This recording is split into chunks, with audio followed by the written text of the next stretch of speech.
I see you, Carmen. Carmen Keown's in the building. We were just talking about you a second ago. Give me a few. We're going to start at 4, Carmen.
All right, y'all, giving you a chance to start sharing.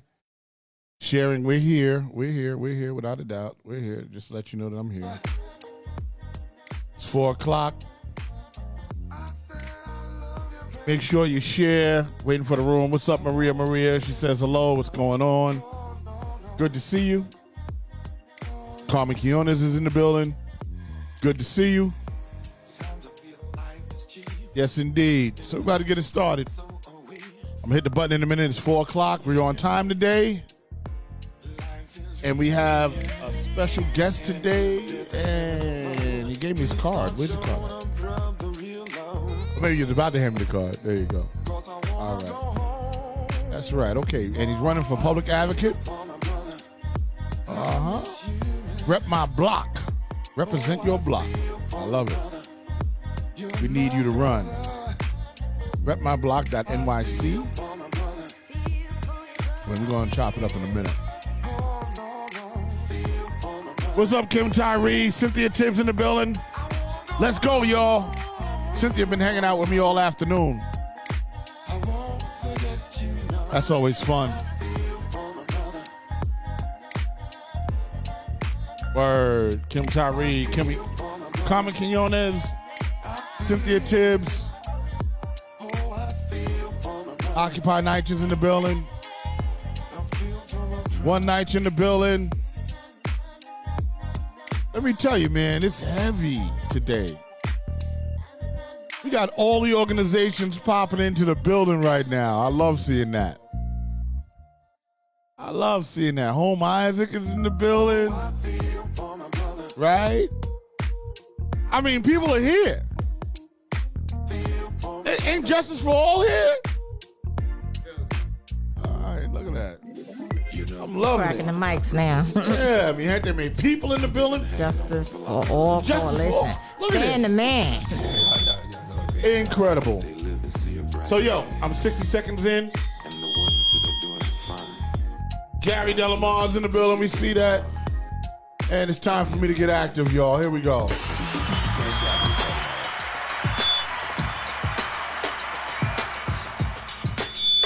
Word up. Once again, whose headphones is that? That is so interesting. Because didn't have it on the other shows. I don't know. I'm just saying. What you trying to say? I ain't saying nothing. Trying to say it's mine? Nah. You trying to say it's girly girl? Nah. I seen a chick ride outside. I ain't gonna tell nobody. I saw that chick ride outside. Listen, I saw it. I knew you was here. If you gonna get chicks, baby, you gotta have a chick ride. That's all I'm saying. It's white too. I seen it. Gotta make sure you drive something sexy. I said Rock is here. Rock is in the building. Big shout out to everybody in the house. This is the One Night Show, and this is how we do it every Sunday at 4 o'clock. And we are back this Sunday again, and we keep it going consistently every Sunday. New York City right now, it's raining in New York City, and it's about 60 degrees right now. So the barbecues 52 in showers. 52 in showers. There you go. So guess what? Things are going on in New York, but guess what ain't going on? Barbecues. Mm-hmm. Oh, my God. You just heard the weather with Rock Logic and Saundrea. Doing the weather. That's it. On One Night. That's the weather with Rock Logic and Saundrea Coleman. Listen, tomorrow, though, y'all can barbecue tomorrow, so that's going to be a beautiful thing. I know you're going to have to go to work, so cut down on the drinking. It's going to be good weather? It's going to be good weather tomorrow. It's going to be 72 degrees. On that day? Yes, partly cloudy, 72 degrees tomorrow. We can barbecue tomorrow. Just no saucy. Cynthia Tim says, Rock Logic weather. She loves that.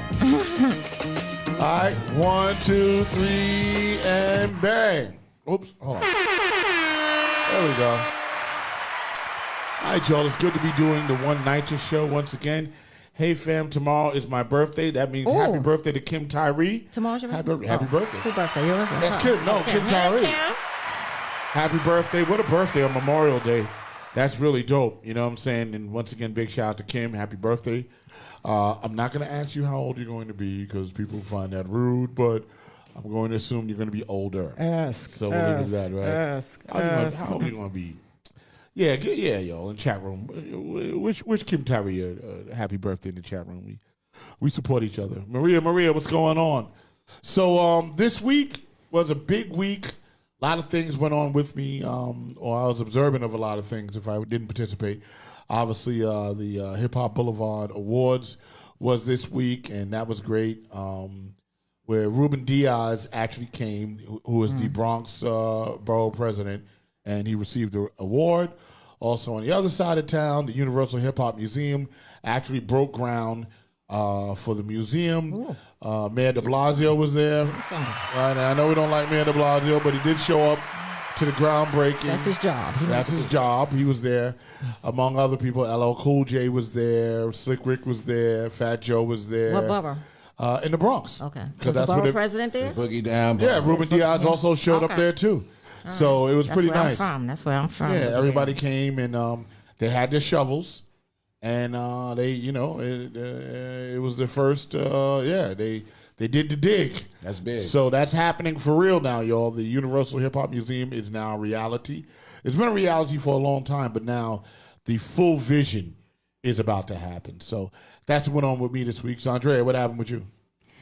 Yeah, well. Oh, Kim said she's gonna be 54. She's proud. Oh, okay. She's you proud. were 66, babe. No, you're 60. No, you're 67. She said 54, right? Yeah, You're she's 67 okay. with me. Okay, that's your year? Yeah. Okay. 67. Yeah, I got you by one. I'm a little older than you. It's all right. Yeah, greetings all. Yes, I'm Saundrea Coleman, and my week was busy and blessed as usual.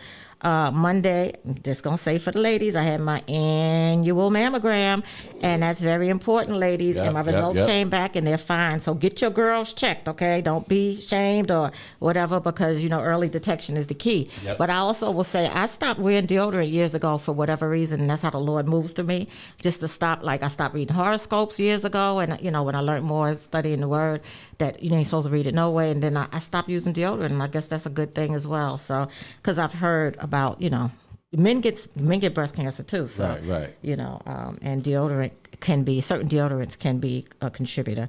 Also on Monday, the Holmes Isaac Coalition, we met with the executive director of the Isaac Center because they're about to merge with another entity, and they're informing leaders in the community about it. So that was good, and it's going to be more services provided. That's great. Also on Monday evening, I co-chair the Social Justice Committee on Community Board 8. We had some representatives there, and also from the Public Advocate's office. One of the not him, but one of his reps was there, and we were talking about ban the scan. And that's something that I want to bring probably to your show, Stan, and maybe on this one too, because it's good to know about, how scanning, even your key fob, your face, your imagery, and seriously, it's very important because you can actually get arrested because of the algorithms, like say Stan and you over there, Gary Fax. I'm Gary Fax, we call. Fax. Y'all two, and they could be looking for Stan, but they can pick him up because of the imagery, so that's something serious. So, we got to bring that to the people. Absolutely. So maybe we'll do it on one night or two, bring it on both. You better. But, it's very important. Also, so on Tuesday, everybody know was the 1 year anniversary of the killing death of George Floyd. Yep. UES for BLM. We had a huge turnout. We had over 100 plus people there. Great. And it was just, it was a somber day, but, it's a day of reflection. That's also my dad's birthday, so I'll never forget the day for sure. Wow. I'm going to jump into Saturday. My youngest, Labor Pain, came home on yesterday. I have not seen him over a year since the pandemic. He left and went to Rochester, so he's out there living. He's a teacher assistant. He's doing very well. And he's home. Him and his lady came together. They're going to be with me for a week. That's cool. He's taking mommy out to dinner. Today is 6:30, so he already planned it. I'm like, wow, you're really growing up. He's just 21, but he's doing what he needs to do. And lastly, today marks 363 days straight since June 2nd. UES for BLM. We're out there every day, and our anniversary is coming up on Wednesday, so please join us. We will be a year in, 86 in East End Carl Schutz Park. And that's it. That's my week. Fantastic. Yes. Wow. You always have big weeks. You're the busiest activist I know. Yes. I thank the Lord for the strength. That's We all talked I'm about saying. it yesterday too on the Mi Gente Mi People show, my People show. We was on with Ben Kalos. Oh, okay. And he mentioned, a lot of the work that you did. You know what I'm saying on the show. Yeah, I'm in his Tremendous. commercial too. Lakeisha and I, we're on his commercial, his TV commercial and his social media. Yeah. Been with him since 2015, so. Yeah, he's right there. He's He's very nice. Yeah, he is. You met him before anyway with us. So, Yeah. So it was cool. So he saw me again. It was a second impression. You know what I'm saying? That's all. Yeah. Well, you know people. Yeah, You know people I anyway. know all the elected officials now. He getting to know them. I'm starting to come He together. gonna run for office too one day. At some point. That's right. One night you'll be able to back you. That's what I'm saying. And I will have the support of the people. That's what I'm talking about. That's right. Don't worry about it. I'm going to get there. Yeah. Stan, what's going on, man? Yes, another busy week for us. I just want to point out that this is a critical time for all of those who are fighting against the blueprint. Okay. They're trying to push this through by June 10th. It's going to Albany. It's going to be a legislative vote on this. So everybody watching, please reach out to your state senator because this is the way that we can stop it. I'm not sure we're able to show a flyer, but if not, I can just give you the information. It was interesting, and Cynthia actually put in the room, no RAD, no PAC, no blueprint. Tell your senators to vote no on June 10th. No. It's the last one. Not this one. So, no, I don't think it's that, but I can talk about it. So there's going to be. it's in the room right there. Right, there's going to be a day of raise. There you go, June 10th. So everybody, please come on out at 10:30 in front of 26 Federal Plaza. There's a citywide coalition fight. All hands on deck. To really show that we're unified and we're standing strong against the RAD, blueprint, all the privatization scams that they're trying to push down Knight's throat at this particular time. And I'm telling folks, the reason why they're pushing it is that they are trying to get this done before there's a new mayor or a new city council person. The new city council is going to change, so they know that there's a lot of folks who are coming in who are probably going to be against this. So I believe that de Blasio and all those who are down with this scam are trying to push it through right now, because they know time is running out. So we need to pressure our state senators. If you don't know who they are, go look it up. Start making phone calls to them. Call them. There's a petition circulating around. Also, we need as many people to sign that petition as possible to show that NYCHA residents don't want it because, unfortunately, we have resident council presidents who are coming out in favor of this selling now. them out. And I'm gonna call one out. Right there in the Astoria houses. There's Miss Koga. And so she's quoted in an article, and she is for the blueprint officially. So I was always wondering why we have this conflict between my organization, Justice for All, and Ms. Kogan and some of the other resident council presidents, because many of them are down with this, and they use their name and their influence to give the impression that all the NYCHA residents in the development are in favor of it, when we know, knocking on doors and speaking to people, that the large majority of the residents don't really know about it, number one. So how can they be in favor of something they don't know about? And then when you explain to them really what it is, most of them are like, no, we don't want that.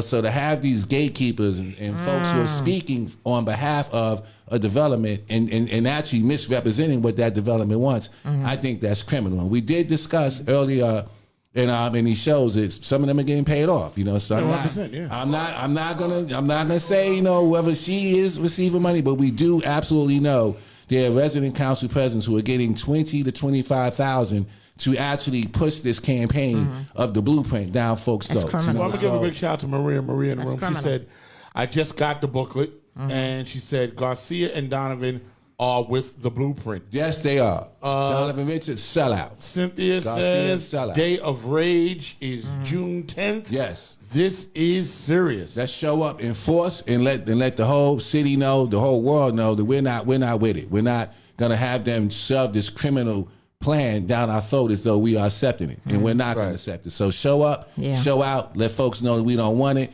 and send a big message to the mayor, the governor, Greg Russ. We want him removed from office. We want him removed. He needs to go. That's another petition. Right. That's another petition circulating to get rid of Greg Russ. We want him out. He's not representing the interests of those in NYCHA, so he needs to go. My God, the room is hot today. I mean, it's like NYCHA executives had a private meeting with the senators.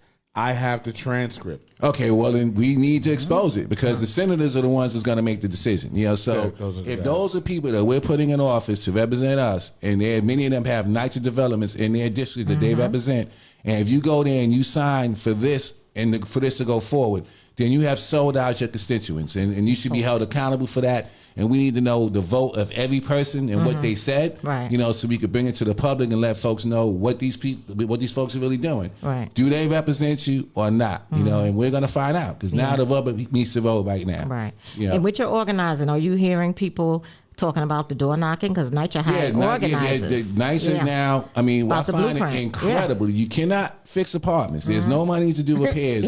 But you got hire people to go knock on doors and spread misinformation and actually sell people out. So I think NYCHA is now reaching a new level of desperation because they really want this to happen now. And they're recognizing that there's a movement. A new administration is coming. Exactly. Right. So they want to get it done under him. Exactly. And we can't let that happen as the people. Hopefully the flyer will be able to show it. You got the chat room on fire today. Yeah, we can. Maria says a lot of the tenants. That's the wrong way. No, that's not up. Okay. They're not seeing that. That's me editing. Okay. They're seeing this. Okay. All right. I got to train y'all. I got this. Okay. He said, I got this. Rock said, I got this. All right. So Maria says a lot of the tenants in my development in Graveson houses in Coney Island don't know about the blueprint, and I have been letting them know to read it. Kim Tyree says Benjamin Rodriguez sold us out. Is that the state senator? Okay, let's call him out. Benjamin Rodriguez? Is he a state senator? Benjamin / Rodriguez or Benjamin Rodriguez? There's a Brian Benjamin. Are you talking about Brian Benjamin? Yeah, we got to check that out. He may be a state. She may be referring to a state senator. I'm not sure. I'm not that name. No.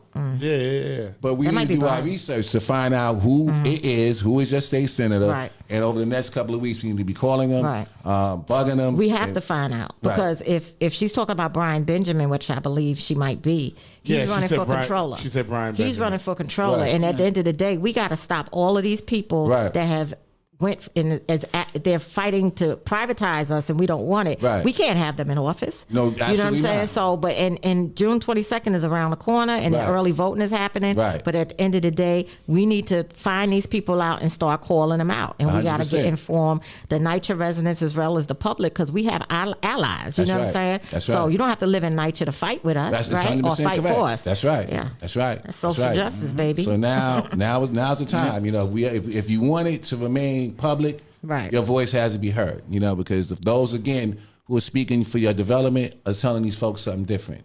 And their voices carry weight. So we got to show our power and our weight by coming out and showing out and really letting folks know what we really think and that we don't want it. So show up, and I guess we'll bring that flyer up when we get it. Yeah. But you guys keep going, and you know what? I'm going to turn the show over to our very special guest who's running for public advocate. And let me say something about him, actually. During my campaign, Go ahead. he was, although I'm not running anymore, he was a great help to me. There's many things I didn't know about running for office, and he just reached out to me on Facebook, and started sending me information, and which really helped me out. So for those who are independent candidates or just candidates running against the grain, against the machines that exist that constantly lock us out, this guy's an advocate, for others, as well as himself. And so I let him That's why introduce he's himself. running for public advocate. Here should be our new public advocate. So introducing my man running for public advocate, Theo Chino. Ooh. Welcome, brother. Welcome to the show, brother. Yes. Thank you for having me. Absolutely. It's a pleasure. It's an honor. And Stan, yes, I reach out to you, and the next round of elections starts February 2nd of next year, when people will start petitioning again. Okay. So there is a lot of legal position that nobody has heard of, like county committee and things like that. That's when people need to start involved. Right. In February, not in June. June is too late. We're just putting the final touch on the coffin. But we need to start filling out the box before that. So February is the time. Okay.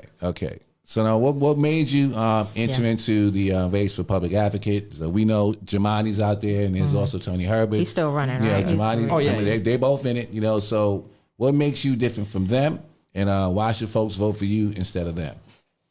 Well, I will ask the people to judge me on what I have done.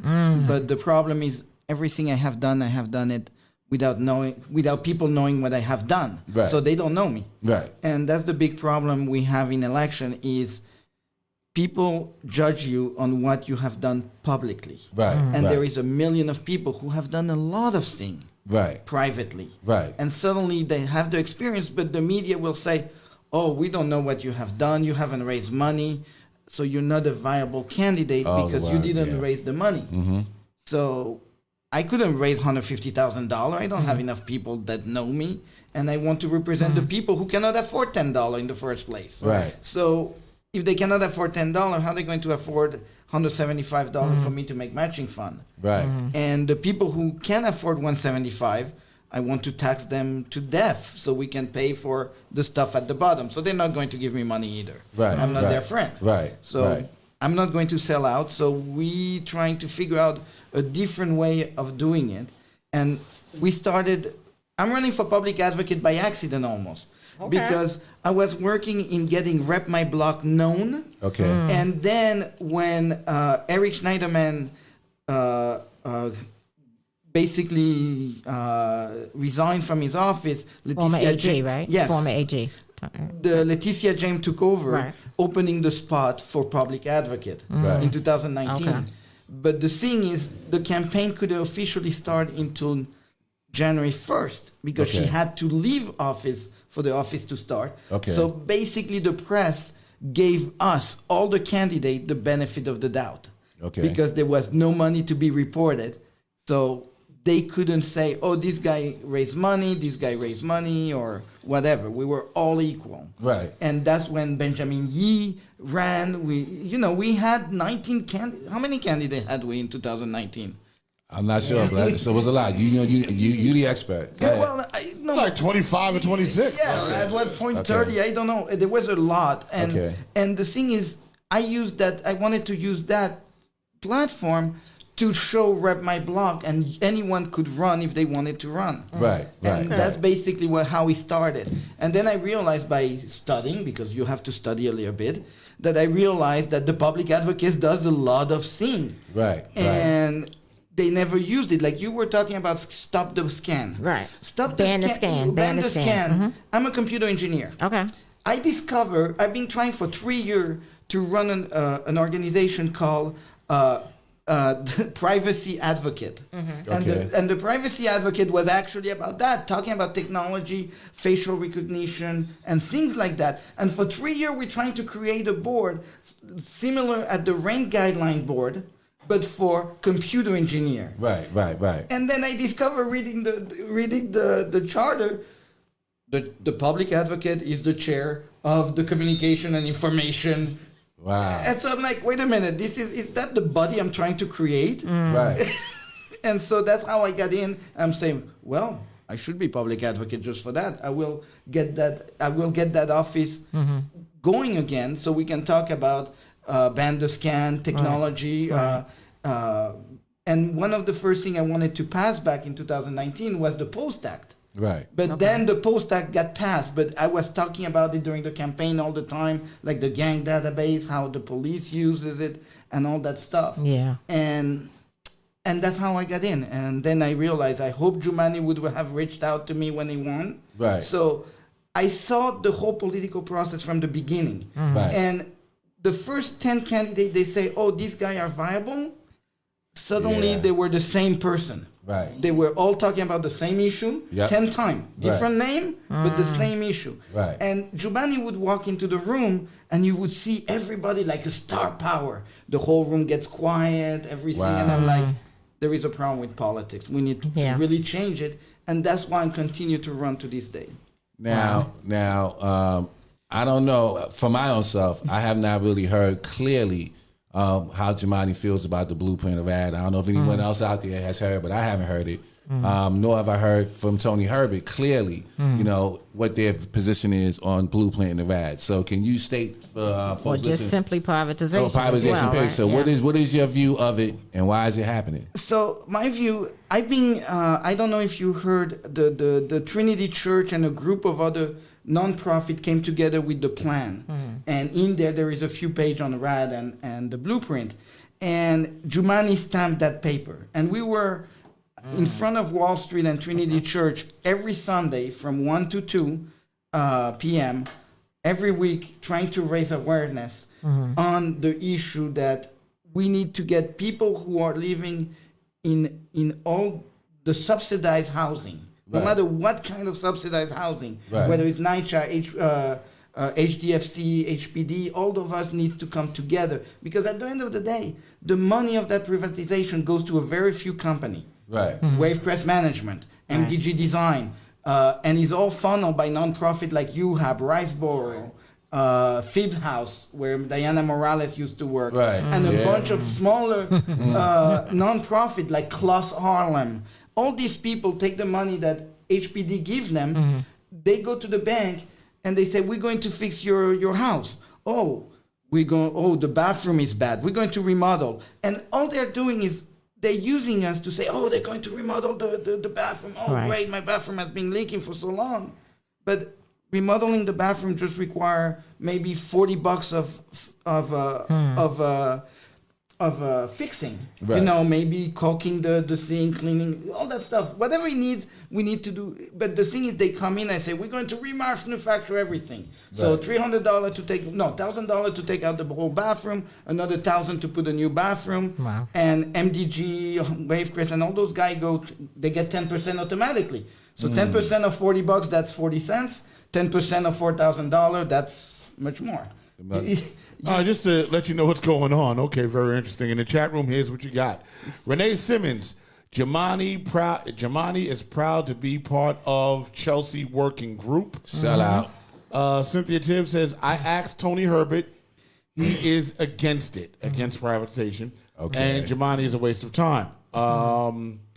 Let me see. Man, Borough President is part of that working group too. Yeah. And she's running for city council. She's running for her old seat. Anybody and nobody's saying nothing. It's a sellout. Nobody's saying nothing. Wow. Yeah, there you go. Nonprofit industrial complex at work. That's Renee Simmons. And Kim Tyree says, what are your 3 top priorities? Okay. And that is directed to Question, you. yeah. Number one, fight the corruption inside HPD, NYCHA, and DHS. Okay. Those 3 entities run by the mayor's office are basically full of corrupt people. And I will call one right now. Call them out. Anne-Marie Hendrickson need to go to jail. Now, who's this? And what does she do? She's the first level of civil servant before you get to the political appointee. So basically, when you get a new mayor or a new something, they have their elected appointee, and they appoint people to run those departments. Right. And under that comes several layers of bureaucracy, and then you have the first layer of civil servant. The civil servant is there to run everything based on, they run the administration regardless of who is in power. Right. And so that person run HPD. She's the one who gives the contract to Wavecrest and who authorize who and it will HPD is what? I just want to be clear. a housing preservation I never know the department. Development, housing, conservation, and development. Okay, I just want to make sure because I know some of the chat room was like that. All right, okay. Yeah, development. You're right. So basically, they have two parts. They have the housing development, and they have the finding people, where they go out and they find building and things like that. Right. So that woman, many people who have worked for her, basically went to jail.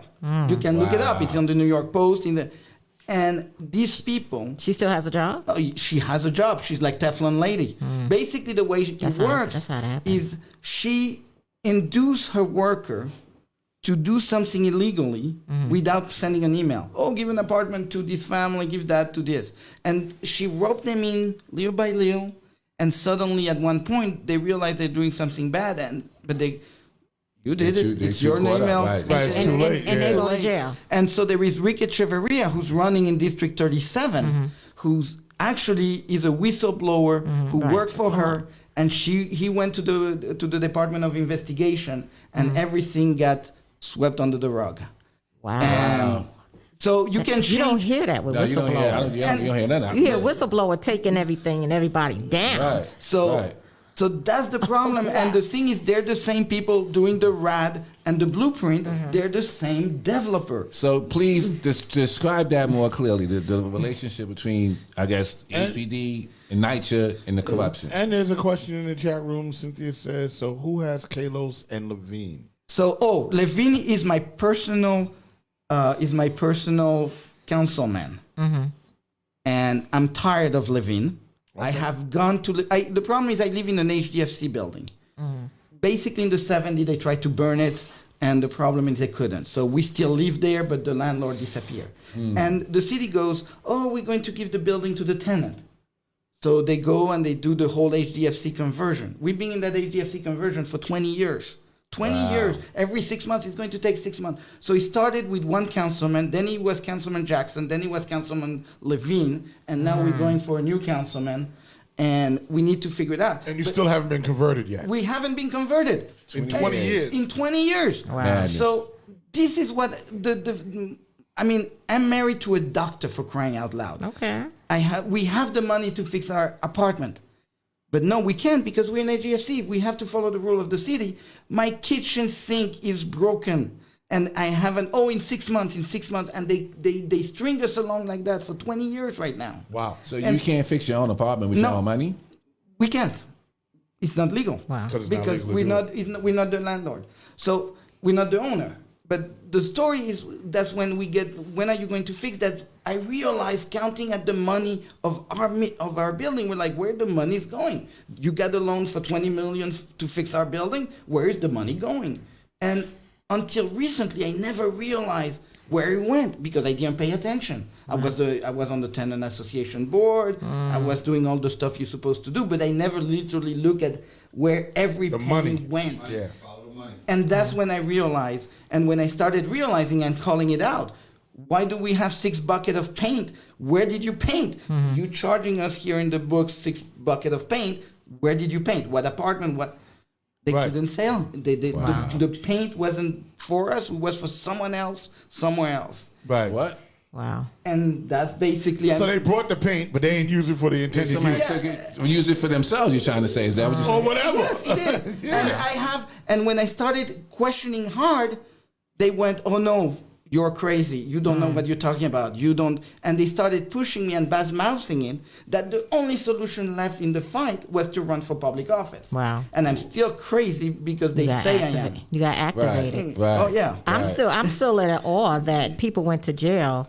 And here's my thing: going to jail for your boss, like where's the turning state 7? Where is that at? Where is working out a deal and turning over the big person? Right. Like, so that makes me wonder: for people to go to jail, did they take some kind of payoff or what? Sounds like the mafia. We're talking about, I'm baffled. The person who it was funny because we starting a group called Fight Show the Book. So basically, Show the Book. That will be number 2 in my proposal. Is that every nonprofit that receive a dime, a cent of public money need to open their book. all of them, not the 990 that they show it to the IRS, but the whole book. Who's getting paid, how much you're paying your executive, where is the money going? Because they use the project. Oh, everything is open. You can ask, and when you ask for it, they tell you, oh no, that's proprietary information. That is, you cannot have it because the architect has it that's information for the architect. So you're telling me you're charging $10 million, but we don't know where the blueprint are for that $10 million? Oh no, you can ask for it. So you ask for it, but you have to sign the dotted line 30 days, but it takes 90 days to get the document to decide if you're going to sign on the dotted line. And they string you along like that over and over and over. And I'm sure NYCHA, there is similarity in this stringing you along with never-ending thing. Yeah. And since I heard politicians running for office, NYCHA seemed to be number one. And I mean, I asked my aunt, who live in Carmen's, who grew up actually in Carmen's development. Douglas houses. Douglas houses. On Columbus Street. Douglas houses. And I remember going there as a kid, but I didn't realize it was a project. And, you know, you learn later the Public housing. Yeah. You learn later the lingo. And the idea of public housing is to go and climb the ladder. That's what it's supposed to do. Yep. My aunt's mother lived there up to about a year ago when they moved her into the retirement portion of NYCHA. Her kids have grown out and they went out of NYCHA and they live and they have kids and they have houses. But the thing is, NYCHA has a purpose. And privatizing it, like we keep talking about, is about selling out what we're supposed to do as a society. Right. To the most vulnerable. Right, give them Public a leg housing, up. yeah. Give them a leg up. It's generational also. Right. So it is generational. It is passed down. But then when you're saying like people could move forward, yes, but then that's also an economic justice issue. Absolutely. Right? So that means if I or you apply for a home loan and we can't get it for whatever reasons because of, it's your fault. Right, it's your of fault course. You couldn't have a home loan. What are you talking exactly. So that's another problem that, because there's another thing that having your rent, paying your rent every month could go towards your credit score. Exactly. That came out about a year and a half ago. I seen, I forgot who it was. It was on Channel 7. It was a little segment about it. And that would be good for public housing residents 100%. that don't have, to build credit. They don't have credit. Right. So it's just something that simple. But I want to ask you about, because I had to speak on Thursday, and it was a press conference regarding toxic pesticides. Okay. Intro 1524. I don't know if you heard about that. It's to ban the toxic pesticides that are in the parks. So it's put into law on May 23rd. It's official law now, and they're asking for like the mayoral candidates to sign a pledge, and also the borough president candidates to sign a pledge. And I want to know if you would support something like that, because these toxic pesticides have been in our urban developments and in our urban parks, like over where I'm in public housing. Our park, Stanley Isaacs Park, is sprayed very heavily. If you go to Carl Schutz Park, which is a huge park, there's no real spraying there. Wow. So what does that tell you? Like, you're out there, you're hitting yourself because the bugs are just getting you, and then you can be in the park near us and we're comfortable, and those things cause cancer and everything like that. Absolutely. So would you support, because the bill is in place. We need to ban the pesticide, period, in a way where you have toxicity. And the problem is, I don't know how to say it in English, but the way we measure toxicity in America is based on how much is harmful. Right. Up to this limit is harmful. What we don't study causes is cancer. What is the bottom. Okay. Because there are studies that shows that even you get a minute amount of pesticide, there is enough to create havoc in your body. Right.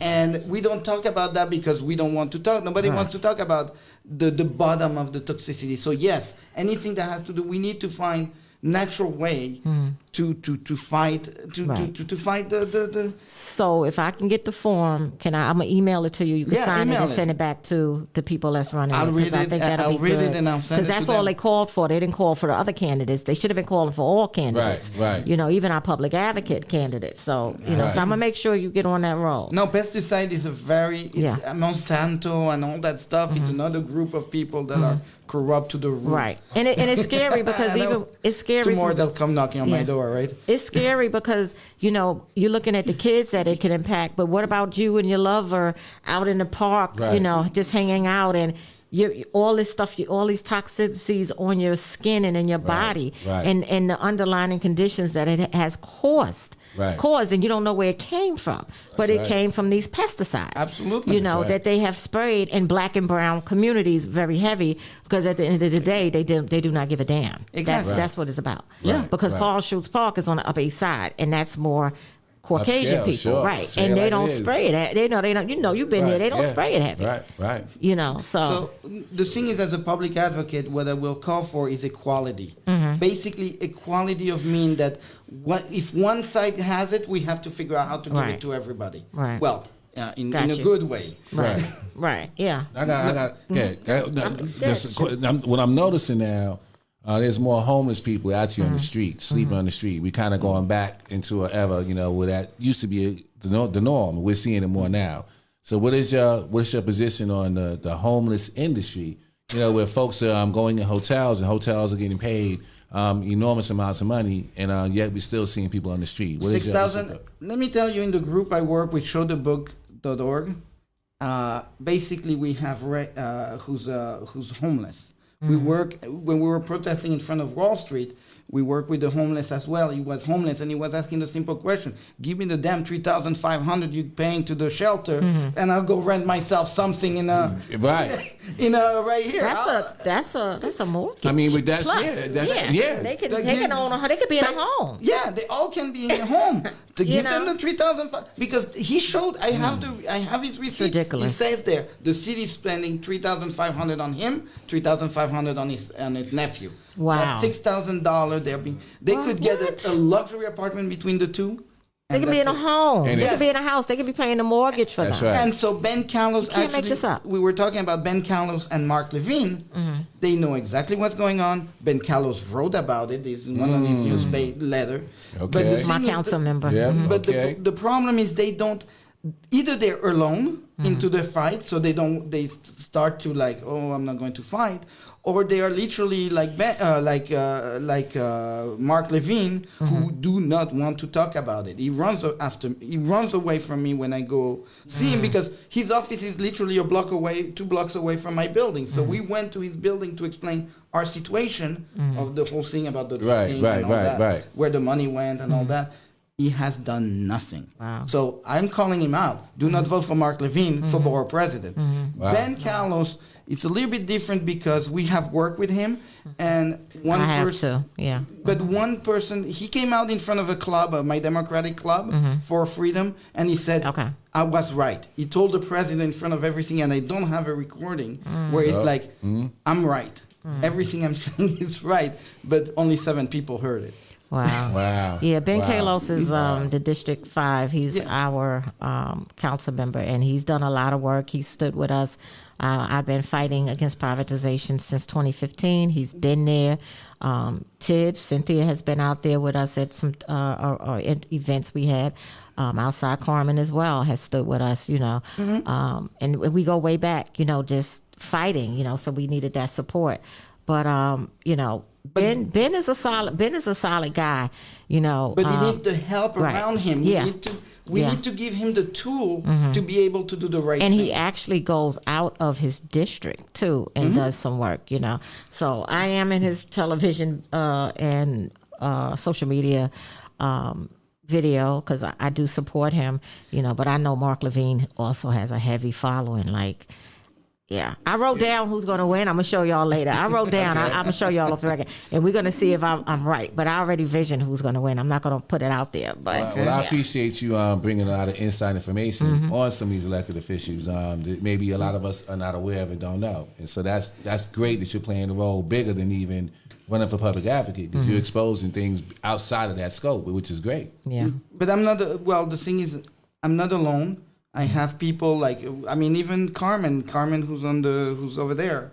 I love her to death for what she's doing. She's running in 7 as well. Yes. And the thing that's is, his old seat, right? Levine? that's Mark. But the thing is, we need to work together and not against each other. Right, and the right, problem right. is they hide the information from us, where each one can make our mind about who we're going to work with. Right. And they're like, oh well, the DHS or the Department of Homeless Services. Technically, I mean, have you heard of the Armory on 168th Street, Right. where New Balance and all that? So basically, it's a homeless shelter at the Right. bottom, and on top there is a running track that is on the cover in the Armory. And it used to be that the Armory had a lot of little nonprofit that did a lot of services for the community. Right. And the Armory was supposed to just, because they got the big track, they were the go-to person. Right. And they started kicking all those little nonprofit one by one, until suddenly they started renting they started renting the space to make money Right. for bar mitzvah, for marriages, for a lot of things. On top of a shelter? On top of the shelter, yeah, the Wow. shelter is underneath. But the thing is, we've been asking for the paperwork, Right. and they go, "Oh, we service 500 kids." I'm like, 500 kids. There is 50,000 kids in the neighborhood. What we're spending? Right. The city is spending $12 million for you to keep this building, and you're servicing 500 kids. I mean, let's do the math again. Right. Yeah. And, Where's the money going? And Community Board 12 have been fighting 12 years, I think, or 8 years to get a resolution to go and figure out where the money go, who is oversighting that building. Right. And suddenly the Democratic district leader, Maria Luna, has always been, she's on the board of the Armory, and she's doing everything possible not to open those books. So that's why I come back to the transparency, and as public advocate, I will call for that transparency. Yeah. Right. Any nonprofit, I'm sorry, if you're good or bad nonprofit, you have to release all your accounting Of books course. since Well, you get public money. Call it like it is. course. Say it. And Say if you're it. a private company, you have to show the accounting of where the public money went, but you don't have to release all your book because you're still a private company. But- Yeah. But Right. you pay taxes, or we let the IRS figure out, but we need to do that with the nonprofit. I'm sure not hearing this kind of talk from those who run for office right now. Yeah. You Let me, don't- you don't read hear a- this. But go ahead. Yeah, let me read a comment for Renee Simone.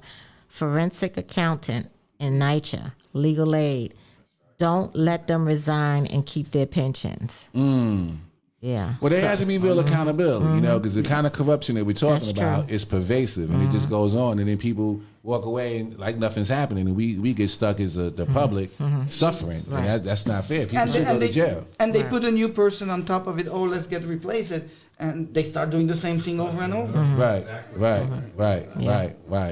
So you're gonna be fighting to really put people in jail. Is that how you're gonna come out? Because that's the kind of public advocate we need. People that are gonna call it like it is and go after it and really hold people accountable. Well, So how people much- should go to jail. Absolutely. How much power as a public advocate, would you have? Like, yeah. Actually, to put someone in jail, none. But that's where you go knock on the door of who will replace Cyrus Van Jr. Right. And as you know, I've been on the buy side hashtag buy side thing to replace Cyrus Vance. Who is So okay? I created a website called replacemanhattanDA.org. Okay. Over his stance on encryption and all that facial recognition. Okay. Actually. Well, it's the kind of stuff you're talking about, right? Yeah. Yeah, that's my topic, and suddenly to see Jumani start talking about it, I'm so happy. Okay. Yeah. Okay. Yeah, that's my borough too, Manhattan. So I personally endorsed Alvin Bragg. So Exactly, Alvin. But I want to talk to Alvin a little bit more about it to make sure he understands the technology. But the thing is, the power I have is to go knock on Alvin's door if he's elected.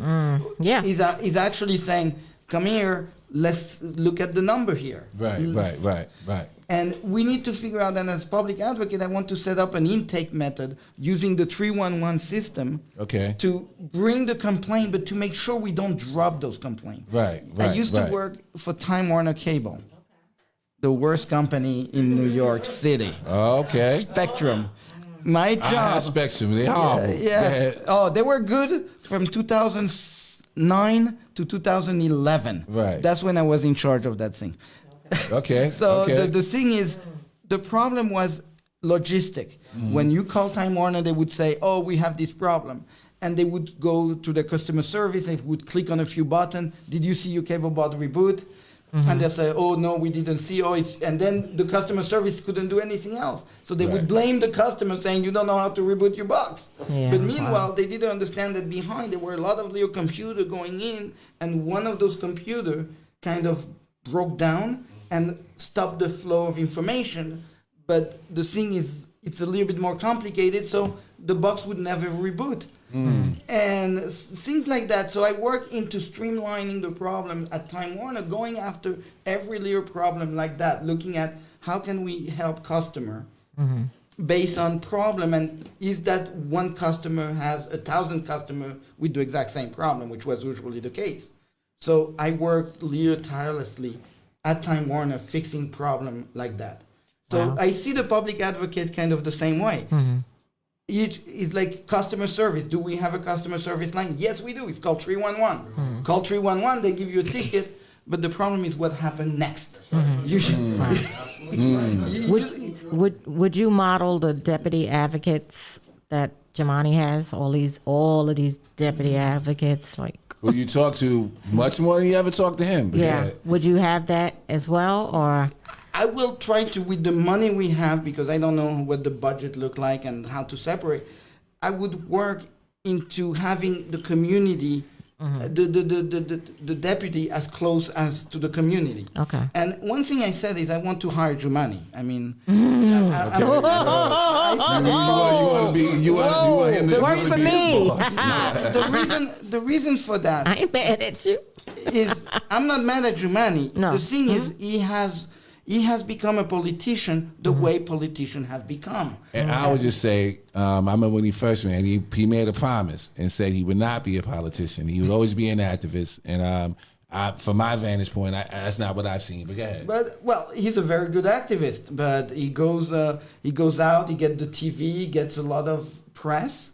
But the thing is, we need also someone. That's why I want to hire him, because I want him to continue doing that part of the job. Right. I don't like to be in front of the cameras. I don't like. I want to be behind the scene, working like hell. But the problem is, I need the power of the office. Right. When I walk into someone's office, they go, "Oh my God, no."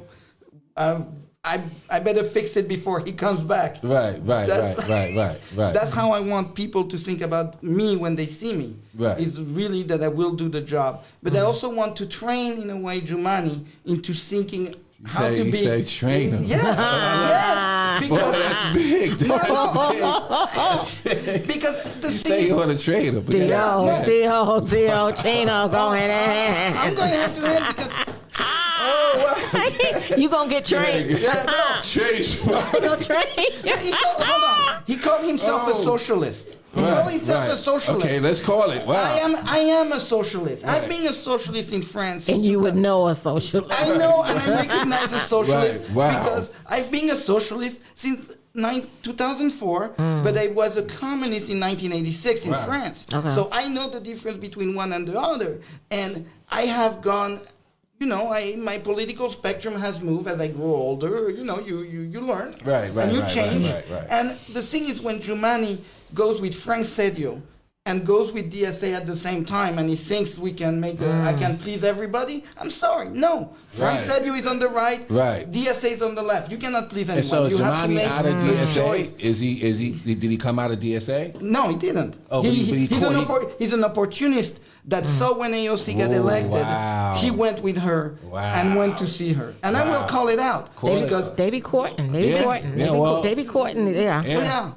Wow. And so when I talk to him, he should, as a socialist, as a comrade, he should talk to me and look at the number. Comrade. That's what I'm talking. That's right. Comrade. Well, Yeah, I get you. The thing is, being a socialist is not something you just hear. Right. I went to vacation to South Africa. Right. I went to Cape Town. We're visiting this area where basically in South Africa the slaves were the Indian, the Malay people. Okay. And so they created a neighborhood, the Malay neighborhood, where they have houses all the color. Right. And we're visiting. It's a very touristy attraction.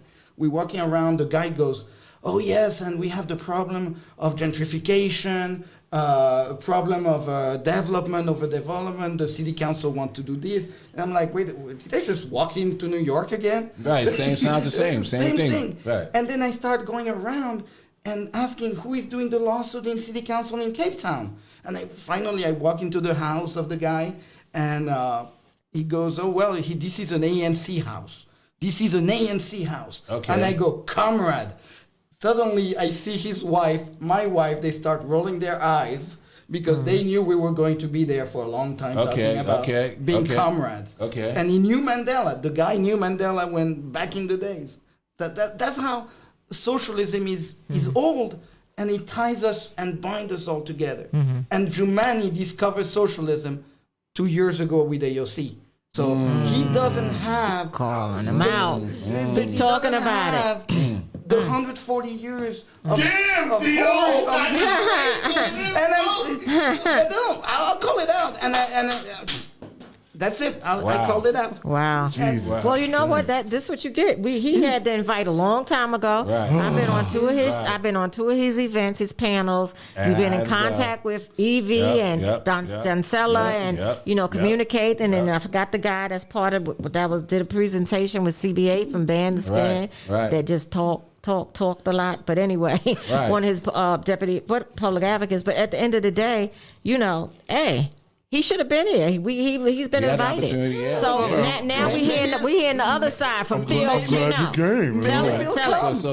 He'll show up. Don't worry. So Put the invite out. He'll come tomorrow. What is your perspective on Tony Herbie? He's another gentleman in the race. Tony Herbert and I, he's a little bit more right wing than I am, and that's okay. He's on the conservative ticket. Yeah, well, he is. I mean, speak on it. He's a poll cop and a bunch of other things, right? And that's fine because that's what discourse is all about. But at least we know where we stand on each side. We're not trying to. But the thing is, we're trying to work together. Like this development in Brooklyn, run by Riceboro, where they stole the building from the tenant. Literally. They were managing the building. They poorly managed. It's a nicer development? No.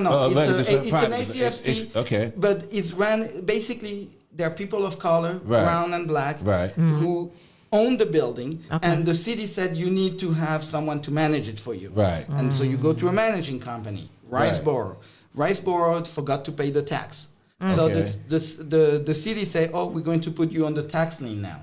So we're going to put you on the third-party transfer. Okay. And guess who gets the building at the end of the third-party transfer? Who gets it? Riceboro, the managing agent. So now they own it. So instead of being the managing agent, now they're going to become the owner of the building for something that they didn't do, a mistake that they made? Yeah, exactly. And it's Julia Salazar, that's in Julia Salazar district. Okay. And I went to Julia Salazar, we went to Julia Salazar, and she goes, oh, you don't represent my district. I'm like, I'm not asking you to help in my district, I'm asking you to help in your own district. Right.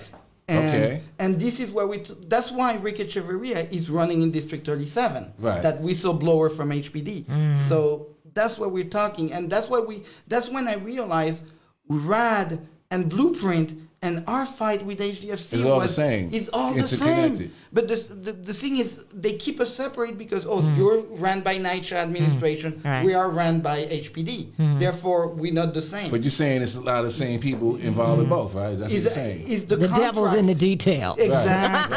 And when you have the same contractor, the MDG and Wavecrest created management. Right. Mm-hmm. So are running the RAD and the Blueprint. So right. Call it a day. And I'm so tired, and that's why I'm running. And I'm running publicly. And so did Tony help you with what's happening? Is he helping you? So we're supposed to work together, and with the tenant of the Riceboro project called Casa Pasiva. Right. And we're trying to work together, and he's supposed to work with a few tenants there to get the media's attention. Right. So we can call them out publicly. I'm still waiting, but so he's not responding. Is that what you're saying? Yeah. You're reaching out to him, and he's not responding. Tenants in the building of the Riceboro project are reaching out to him. Okay. I'm not. I don't have direct communication with. He blocks me on Twitter. So. He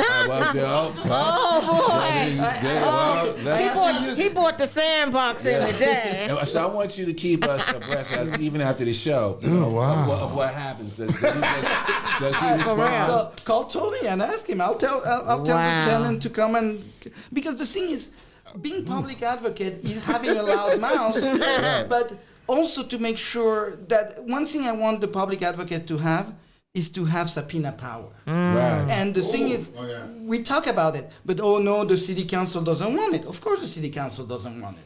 So they could be subpoenaed. Right, too. right. Because That's the same people that abolished qualified immunity for the police, but not for themselves. Right. Get out of Right. here. That's So right. Come on now. What I want to do with my blog is Yes. to get 40,000 signatures on a petition so we can put it on the ballot next year or the following For year. the public advocate to have subpoena power. Exactly. Okay. That'd be cool. And the thing is, I told Jumani knows about it because at one of the debates I say, Jumani, let's work together and getting 40,000 signatures on the. Was he on the for ballot. that or no? Publicly he said yes, but I'm still waiting for the phone call. He ain't ready for you to manage him yet. He ain't ready for you to manage him yet. But you gonna train him. He said you can't manage me, but you gonna train him. I gotta tell you. He's gonna hear about this. But the thing is, if he works with me and he would accept that, he would be a damn good governor. Oh, when he's okay. going, because he's going to run for governor. You moving him up, all right. No, Wait, he who? will. Jumani. So in 2 years, when the governor race start, you know Jumani is going to be in there. Well, I know some. I'm not I gonna don't say think now. about I it. got somebody I know is gonna run. And I'll don't say it know. later. Just gonna knock that out the box. I I'm don't just know letting you about know. that. I'm not gonna disclose that until I don't know. I gotta tell you, Theo. Yes. You gotta be the rawest guest we've ever had on the show, and Running you're over very people.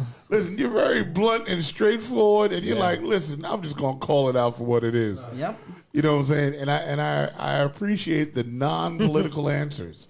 Right. You know what I'm saying? Because I like the fact that you're like, listen, here's what it is. You know, because with people that speak like you, things get done. You know what I'm saying? When people do the tap dance deal and they're trying not to offend anybody, listen, you can't make everybody happy. Somebody's going to be offended. Someone's not going to be happy. But they quiet kinda voices deal. like that. I asked Stan in my email, right? Right, I yeah. call all the politicians like Yeah. the I mean, you gotta That's why I say it. responded. I'm like, this guy reached out to me on Facebook, like I think 2 a.m. or something. Yeah. Like, who is this? And so, but did he help me? Right. You know, gave me information. And, as a and candidate. there's a lot of, and that's not only a citywide problem, but that is a problem in our country. Yes. You know what I'm saying? Nobody wants to say anything and speak to, even if they know it's right. Right. Which is really crazy. You know it's right, and you know you should speak. I got to tell you, if this was the '60s, we would still be slaves. Yes. There would be no civil rights. Right. You know what I'm saying? It took people to go, I'm going to take a non-popular view. Right. And I'm going to defend it. You know, Right. even if it means my constituents back home might not be happy or with it. even your life. Or even your life in many cases. Right. And here we are today. Nobody wants to offend anybody. Nobody wants to call anybody out. You know, I mean, I appreciate what you're doing, bro. I'm just letting you know. Listen, He's for the people, public advocate. So- for the people. He's the voice. He would be the voice Right. for the people. And exposing the corruption, you know, about politics. And you were telling me in the room before the show about politics and the corruption of it and why things are the way they are and the role the Board of Election plays in Oh, it. the and all the rest of that. weaponization. They use the Board of Election as a weapon. You know, everybody's I don't want to ignore anybody. I just want to say, hold on for 1 second. It says, Kim Tyree says, listen carefully, folks. And one of the things, here's a question from Brenda Temple. She said, how do you feel about the current Queensboro president agenda? Ooh. Donovan, right? Yeah. What is his agenda? Remind it to me very quickly. Donovan takes money from the developers. I'm going to tell you straight up. And he's already had the fifth rezoning took place, I believe, in Woodside, and he already backed a slumlord to get more development opportunities. This is what he's already done. He's also privatized Ocean Bay. Yeah. Did that, was seen caught on tape with ribbon April cutting and Simpson everything. trying to privatize Queensbridge. So he's a privatization czar, in my opinion. Okay. But go ahead, what's your So thought? we need to call him out. Let's Well, call I'm him out. calling him out. He's a sellout. Straight up. So the thing is, I know several people who are candidates that are running and have his backing. So I'll talk to them to say, can you tell Donovan something for me, and we'll see where we go. Right. All right. I'm just so mad I didn't get a chance to challenge him, you know. Yeah. But I'll face him. I'll face him soon. Yeah. Whoever wins, you know, 'cause I know their agenda, and they're trying to get the city council people in that area connected. It's a group of them, of which April Simpson, I believe, is a part of it. Ms. Koga is a part of it. Bishop Taylor is a part of it. You calling people out today. Donovan Richards is a part of it. Oh, you know, boy. and they're all in a cabal together, you know, to take a land grab. So let's speak it as really what it is. Land grab. But let's get the people rise. All you need to rise, basically there is 17,000 districts in New York. All you need is 40 signature. You need 40 signature people. Yeah, well, it's Rep My Blog. They'll remember. I'm just showing it. Don't worry about it. So no, there is about 17,000 district, Republican and Democrat. That's 34,000 people. We need to find 17,000 Republican and 17,000 Democrat to actually run for those leader positions and to challenge everyone in every district. Because I know there are black Republican registered. I met many of them. They need to start the revolution inside the Republican Party in New York. And we need to do it on our side, on the Democratic side, and work together. So now, what do you think about independents? I'm running as independent. You know, it's my personal opinion is that the Democrats have sold us out, as have Republicans. So but go ahead. The reality is all for show. The independent is just there to show that democracy works. So you're going to lose no matter what. I don't think so. I'm gonna tell you. No. As an independent, I'm sorry to say, which one? If you don't have $100 million, and even Bloomberg didn't try it the first time. First time he went Republican. The second time he said, "Oh, I'm going to go independent." But he didn't. No independent win if you don't have $100 million. But isn't it about 40% of the people? Right. See, my thought on that is that the majority of people don't vote. You know, so, and I think the reason why they're not voting is they see this two-party system that we have, and that it's garbage and corrupt, and it locks the real voices out. Also, you have to speak about the disenfranchisement of independents because they cannot vote in primaries. So that's one of the problems too. So they watch everything happen and they don't get their voice heard. So as public advocate, that needs to stop because it should be Democrats, Republicans, and then independents voting in the primary. That make a big difference. So we need. Well, actually, I will disagree with you because partisan is very important in the political life. Being a Democrat or being a Republican or being a socialist or being whatever party you belong, that means you have a voice into your party. You need to come up with a platform. What value do you stand as a partisan person? So if you let everybody come, they'll start ripping away the partisanship, the value. Oh, I don't value because you're going after the voter.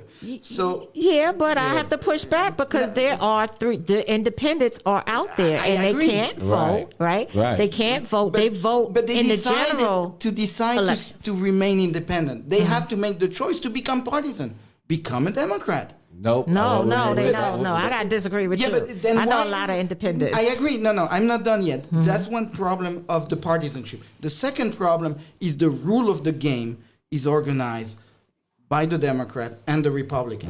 We need to change the rule of the game. That means independent need to have a voice at the commissioners, at the Board of Election Commissioner. Each recognized party, Green, Libertarian, Conservative, need to have a commissioner there to say, we need to have a voice on the commission. So when we're going to bring new technology, like right now when we petitioning using 1,800 votes. Nominate thou for the positions of on these 15 days of the language. Why can't we do blockchain petitioning? But you know that at the end of the day, a strong independent. Let's just say with this mayoral race. So that just set the chat room off, by the way. And a Democrat get in, right, for the primary. And if a strong independent comes in, they're going to take them down. It's a game changer. But that's okay. That's the name of the game. The game is we need less Democrat. There is too many Democrats. We need the Republican Party to grow again, to challenge the Democratic Party, and we need the independent because they want to stay independent. That means why would an independent come into the House of the Republican or the Democrat? Exactly. They shouldn't. But the thing is the Democratic Party is too big, and we needed to have it shrink. 3 million Democrats. But they are leaving. People are leaving. You're leaving. Well, you're about to become an independent, right? I'm an independent. I just, I see who people I'm fighting. are leaving. But the thing is, I'm running a primary. A primary is about what are the values we Democrats as a whole group believe in. And because we are such a big tent with 3 million people, that means that's too many votes. There is too many votes. So we need Democrats who are really independent, who are registered as Democrat to leave the Democratic Party. Well, We gotta stop the disenfranchisement. No. It's not about. Well, it's because they're not allowed. That's a disenfranchisement. If a party's not allowed to vote in the primary, also- that's I disenfranchisement. want more smaller parties. I want smaller. The Black get Lives with that. Matter Party, for example. Why not the Black Lives Matter Party who would be able to get people elected if their platform is what the people want? Let me read what Renee Simone said. Simone, I hope I said it right. Agreed, You done set it off. agreed, Saundrea Coleman. We need open elections to pick the best person. Right. Yes. Yeah. Because I say the reason why we get the elected officials we get is because the system is designed to produce these type of elected officials. You know? Exactly. And so I'm just saying that we got to change or break that system. Exactly. Well, because the two-party system's antiquated, right? It doesn't really work. Tribalism doesn't work, right? What we have now is we have tribalism. You're a Republican, so you're going to think as a Republican, no matter if it's right or wrong. Right. Same thing with Democrats, right? You're going to think as a Democrat whether it's right or wrong because it's tribalism. There are a lot of people that walk into the voting thing and they just hit Democrat straight down the line and don't even look to see what that person is representing. You know what I'm saying? But the thing is, the chair of the party, also, if you're not part of the party, they're going to cut your head. Don't forget the cutting of the head. 100. I'm talking out of line here. But no, sure. I'm talking out of line. Speaking of cutting off the head, Kim Tyree says, who do you support as being your next boss? Meaning In other words, as public advocate, the mayor is your boss. No, it's not. Why not? Because first of all, the public advocate is his own position, Independent, and the mayor. But who I support as you mayor, are second in. Let me say what Brenda Temple said. Independents are growing and necessary. Absolutely. We got a video on Paperboy. Okay. Let's Want to play that? Yeah, let's watch play it. that. I seen it already. Yeah, Okay, it's cool. let's play it. All right. Hip hop and politics. Let's do it. Meeting, and it said private meeting, you can't get in. I went to the door, it was locked. I said, my community needs me here. Open this door. What are y'all, open this door. We need change right now. A few moments later. The Brooklyn Democratic Party is going to tell the Brooklyn Democrats what Brooklyn needs. Anybody wants to take us on, bring it. Bring it. And we will kick your case. Thank you, Paperboy. Wow. Damn, son, where'd you find this? Side time, Paperboy 2020. Side time, Paperboy. Side time, hey, New York. Guess what? I got the governor mad. Said I'm too wild, he said I'm too rad. I talk for the people, you talk for the man. I got the list, we made the demand. I spread the love, but he hating again. We spreading love again. We spreading love again. I got the governor mad. I got the governor mad. He said I'm too wild, he said I'm too rad. I talk for the people, you talk for the man. I got the list, we made the demand. I spread the love, but he hating again. We spreading love again. We spreading love again. I got the governor mad. Governor Como hurt my speech. He know that we want help all the peeps. He just want Brooklyn for the elite. We got the video, we got the receipts. So many promises that you ain't keep. Reach out to everyone, spread more peace. They bossy, I ain't talking college. I was at the meeting, they weren't talking to me. The governor trying to keep us divided. We just ask more love us provided. Why the party meetings always secret and private? Find exactly where you been hiding. Make change, won't stop till we got it. I'ma hop the metro, then I'ma ride it. It's about love, spread fear and vibe. It don't make no sense like Joe Biden. Yeah, yeah, paper, yeah, bow, bow, bow, bow, bow. I got the governor mad. He said I'm too wild, said I'm too rad. I talk for the people, you talk for the man. I got the list, we made a demand. For the love, but he hating again. We spreading love again. We spreading love again. I got the governor mad. I got the governor mad. He said I'm too wild, he said I'm too rad. I talk for the people, you talk for the man. I got the list, we made a demand. We spreading love, but he hating again. We spreading love again. We spreading love again. I got the governor mad, yeah.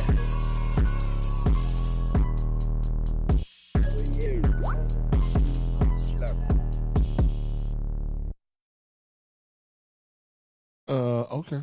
He has a He's running for mayor too. he has Yes. a video for that too. He has all his platform is in music. So if you go to his website, but this one is see everything. important because when he began there, the door lock. I just met him about what at the time 1 month I started working with him on politics, and I was on the phone. I was in Peru, and I was on the phone, and I heard him knocking on the door. That was when Frank Sedio stepped down and gave the thing to Bishotti. And that's the room where it's like he's trying to enter, and he was locked. And I'm hearing on the phone the silence on the room where he walked in with his jacket, this big red thing, and I could hear over the phone like They're shocked. The shock. He bum rushed the show like Public Enemy. Exactly. I'm gonna go with the shock. I got that. Okay. And then I say, Paper, go congratulate Bishotti. Take a picture with her, but just congratulate her because you're part of the Democratic Party. You need to kiss the ring no matter what. So go kiss the ring. And the thing is, he went to kiss the ring, and Bishotti never wanted to take a picture with her, with him, with them. Sorry, I keep saying him, but it's them. And the funny part is that later on there was a tweet where Bishotti is with Tom and Yeager. Was it more than one of him? No, he's a non-binary. So basically, got it. You call them gender, and Gender neutral. yes, Right. so it's a Okay. them. Okay. And it's hard to learn because, but they give me I make them laugh, Right, Because I go him, them, him, but the thing is, Bishotti didn't. He was a member of the county committee back then. Okay. So they didn't want to basically accept his congratulations. So Right. we walked away, and that was what happened. But that's this song and what he's talking about. And then later on, the second speech from Cuomo, this whole speech is about him being pissed at all of us, DSA, all the different group, because we now figure out how to take power. All we need is 40 signature per district. So just to, I gotta address the chat room because we a little bit of the stream got interrupted. So I'm just gonna ask you just straight.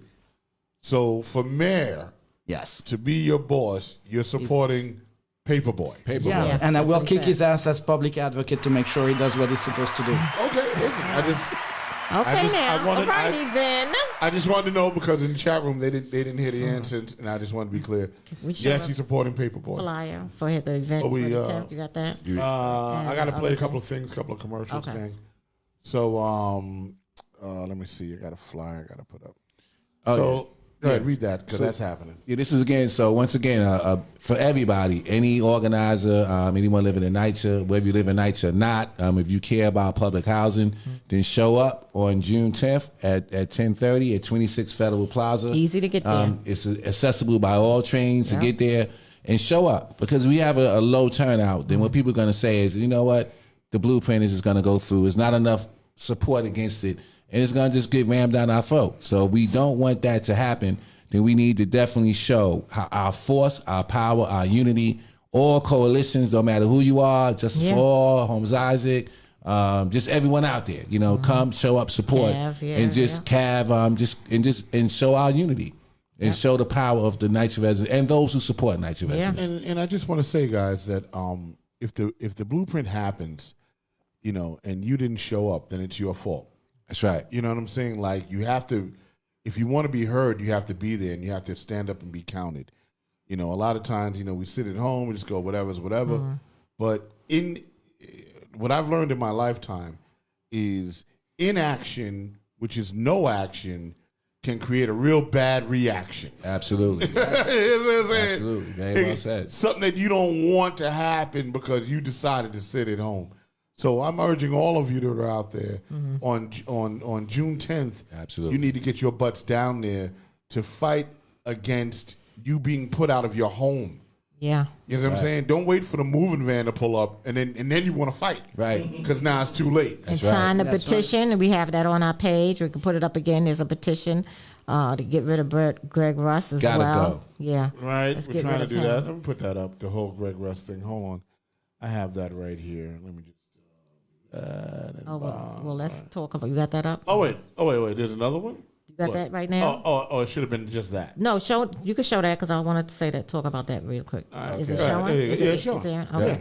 Yeah. So that's my personal endorsement, official endorsement for Alvin Bragg. I endorsed him a couple of weeks ago for Manhattan District Attorney, and he is one of the most qualified. This endorsement is from me, not from One Night, because One Night cannot. He was very endorse. impressive when he came on. Okay. He's the most qualified, and that's that's the one that can put people in jail and help us. And remember, the NYCHA offices, although part moved out, Right. they're still downtown. So, things might come through there. And I with think this he said lead he was poison for and that when he stuff came on the show, right? He said he was for going after people and prosecuting. If you live if you're a Manhattanite and you have not made up your mind, Alvin Bragg is the one to go with, for real, 100%.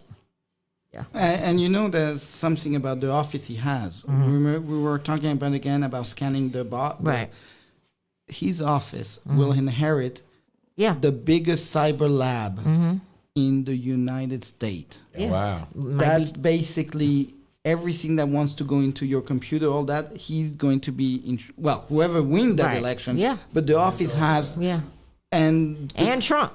Well, yeah, but Right. That's the officer going to prosecute Trump, right? Correct. Isn't that correct? so he, as a black person, he needs to understand the power of that office as the cyber lab, that he needs to reform it because they use the domain awareness center.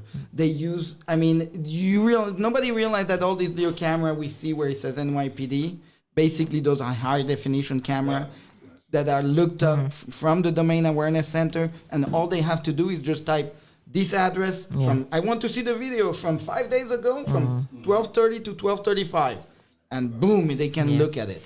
Yeah. And Surveillance ain't no joke, that's y'all. that's surveillance, and we no need joke. someone in that office that understand how to change surveillance. Yeah. No, Because we don't understand. A lot of people don't know how we're being surveilled. Right, Every right. swipe of this, your credit card, like I can see your key fob. Right. Exactly. Everything you're doing, you're being watched. You're being surveilled. Right. And it can help you at times, Right. but it can also hurt you. Right. And that's the public advocate's office to have those discussions. And Jumani knows it, and he should be calling those meetings, and he hasn't yet. Yeah.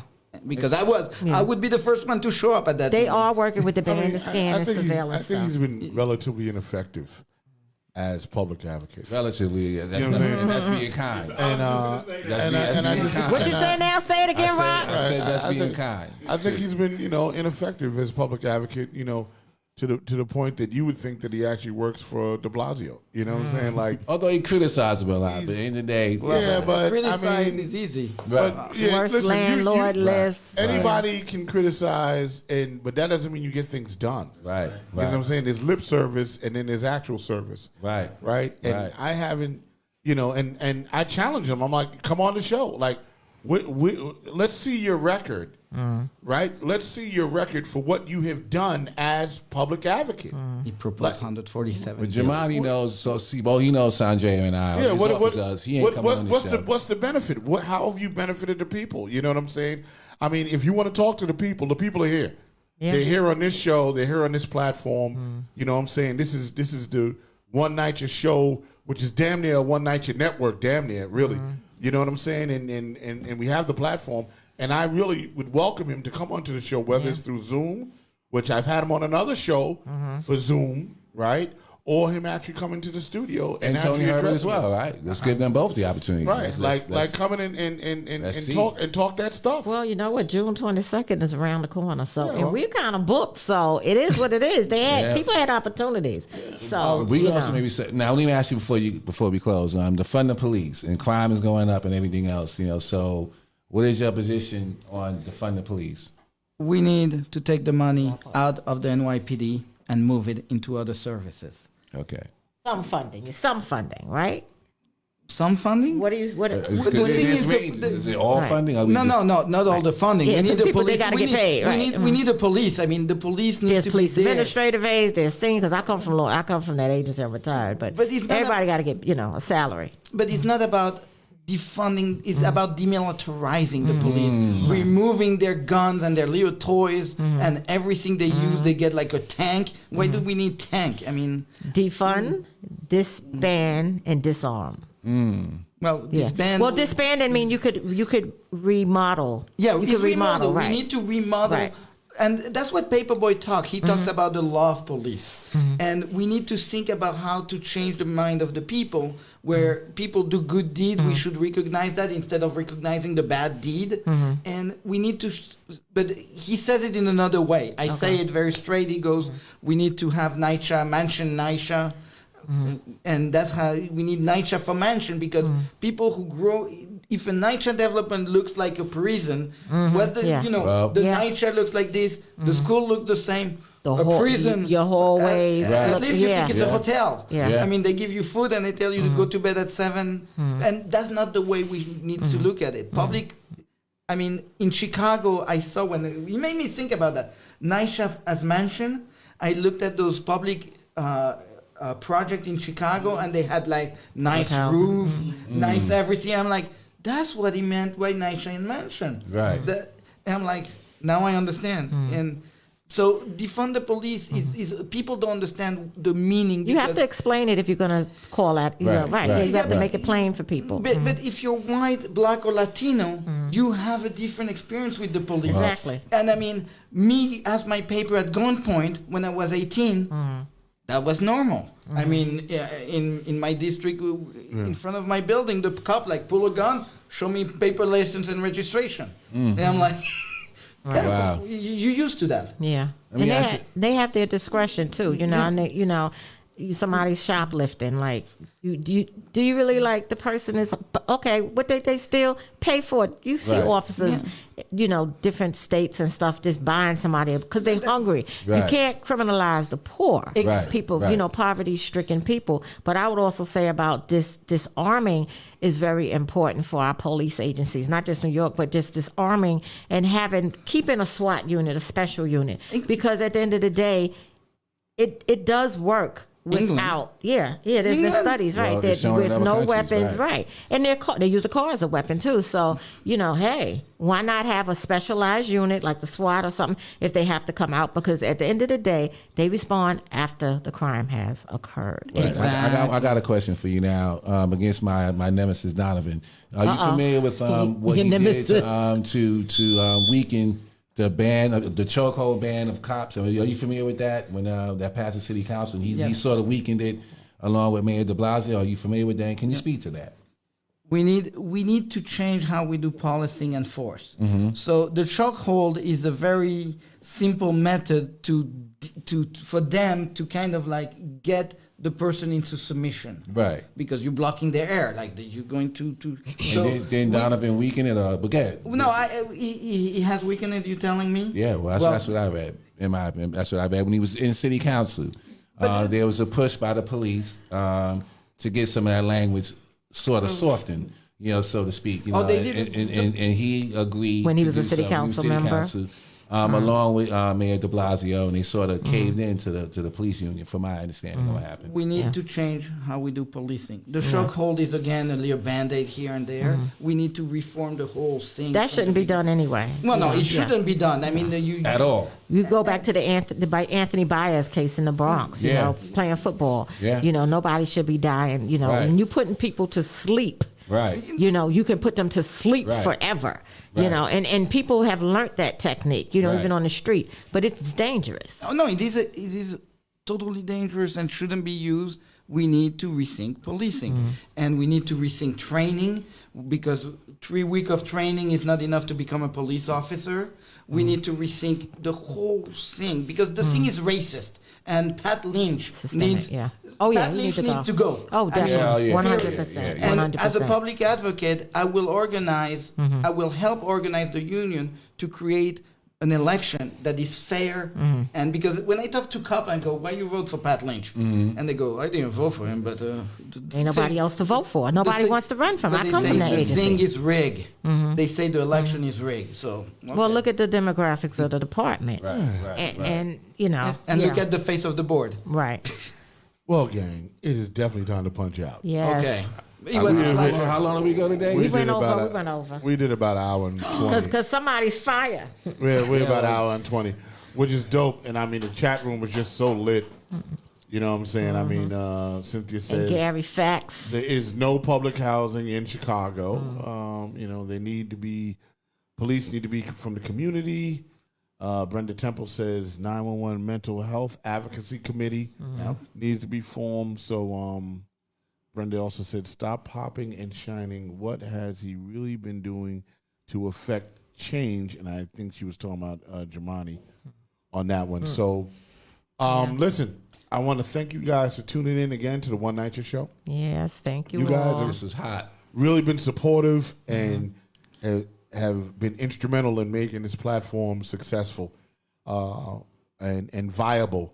And I appreciate everybody that tunes into the chat room and punches in with us every week. Yes, we appreciate you all. You know, Absolutely. I mean, the views are way up, you know, on our end, off of Facebook, which means when I see the views are up, that means that the message is getting out. Absolutely. And that's the point. You know what I'm saying? That's the point of this whole thing. So I want to thank you guys. Next week, you have the real discussion with Rock Logic. Cynthia tunes in on that, which is really interesting. Cynthia Tibbs. That's the real discussion with Rock Logic. Too, lady. Checking it out. So you got Friday, the real so Boardwalk Global Media lineup, right? Friday, you have the real discussion with Rock Logic, Gary Facts, Gary, Rocky D, and Robin. Then on Saturday, you have CC Perez with Mi Gente, My People at 4:00 on Saturday. And then next Sunday, we have 2:00. We have Stan's show. Yeah. Stan's show is Health and Politics. Hip hop, health, and politics. Politics next week at Your 2:00. executive producer. Executive producer. Executive producer Saundrea Coleman. And then we have the One Night Show at 4:00 next Sunday. So that's our next week here at Boardwalk Global Media and what we have going on. I'm sorry, what? And always, every Sunday at 6:00, you have Prospectively Yours with Jeff St. Fleur. His show's good too. Yeah. It's very inspirational, his show. Yeah, it is. He is very insightful into the human psyche. Yeah, he is. You know, and that's because good one of the reasons dude, I think too. he's like that, but also he's a paramedic. He rides the ambulance and he deals with people all the time. So that's a great show that comes on at 6:00. So just, you know, kind of beware of the shows. I just want to let you guys know. You know what I'm saying? Kim said, how's Malcolm stand? Oh, great. Malcolm, thanks for asking, Kim. Malcolm is out the hospital. He just shot a movie. Ooh, okay, give him some. Did some new music. My kids are going to be coming out with a video very soon called F12. Okay. They're also going to be hopefully on Rock's new music venture coming up soon with a label situation and putting some music out there and really being a voice for the youth. Although they knucklehead, hard-head teenagers like every other teenager out here in many cases. Don't worry about it. But they're doing all right. They're doing And I okay. hope they could come out Yeah, Wednesday for our 1 year anniversary and perform for the people. We'll make that happen. US for We'll make that BLM. happen. We'll make that Come happen. through if y'all can. We out there. This is our 1 year anniversary So the 1 year anniversary, of Upper East Side for Black Lives Matter. what US you've for been BLM. doing in the park over there on York Avenue, is it? Yeah, East End, 86 East End Avenue? Carl Schutz Park. You've been doing it now for a year, and this is the 1 year anniversary. Yes. That's excellent. Amazing. Yeah, but That's you know what? dedication. People should come out. People should come Dedication. through. That's yeah. beautiful. Like the George Floyd thing is fading, and you guys are still out there. Yeah, you 'cause know, you know what? People still dying. Right, Yeah, and it's People not the are same still energy. dying, It's and we're not the same learning energy. about people have died 2 and 3 years ago Right. from police violence. That families are fighting for Ronald justice. Green. Yeah. make sure y'all show up if y'all can make it to that, because Yeah. that's going to be incredible. That's the 1 year anniversary. I make that happen with my son, my kids. Okay, and perfect. I will see you all next week. Yeah, we checking out. We lifting off. One We're night to lifting one off. people. One night to one people. One y'all. night to one people. Woo! Thank you, our guest. Thank you all for tuning in.